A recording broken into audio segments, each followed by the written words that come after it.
আজকে আপনারা দেখেছেন অত্যন্ত লজ্জিত জাতি হিসাবে আমরা তো লজ্জিত, আমরা নিজেকে অপমান বোধ করি, আমরা লজ্জা বোধ করি। শেখ পরিবারের একজন সন্তান শেখ হাসিনার আপন চাচাতো ভাই শেখ জুয়েল খুলনা থেকে এমপি ছিলেন, উনি ভারতে পালিয়ে গেছেন।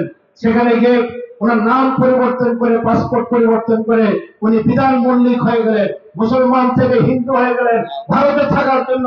শেখ হাসিনাকে ভারত প্রশ্রয় দিয়েছে, সমস্ত টাকা লুণ্ঠন করে ভারতে নিয়েছেন, বিদেশে নিয়েছেন 27 লক্ষ কোটি টাকা। এই টাকা ফেরত আনতে হবে, শেখ পরিবারের বিচার করতে হবে। একজন মুসলমান কিভাবে তার নাম পরিবর্তন করে বিধান মল্লিক হয়ে যায়, বাপের নাম পরিবর্তন করেছেন, নিজের নাম পরিবর্তন করেছেন। উনি নাকি শেখ হেলালের, শেখ মুজিবের ভাই, শেখ নাসিরের সন্তান। তাই আজকে আমরা বলতে চাই ইতিহাস অত্যন্ত নির্মম। তাই অতি দ্রুত কোন স্থানীয় সরকার নির্বাচন নয়, কিছু নয়। আমরা বাংলাদেশে কোন ধর্মীয় উগ্রবাদীদের অবস্থান আমরা দেখতে চাই না। বাংলাদেশ জন্ম হয়েছে একটি গণতান্ত্রিক রাষ্ট্রের জন্য, বাংলাদেশ জন্ম হয়েছে একটি মধ্যপন্থী ইসলামী সমাজ ব্যবস্থার মধ্য দিয়ে বাংলাদেশ চলবে।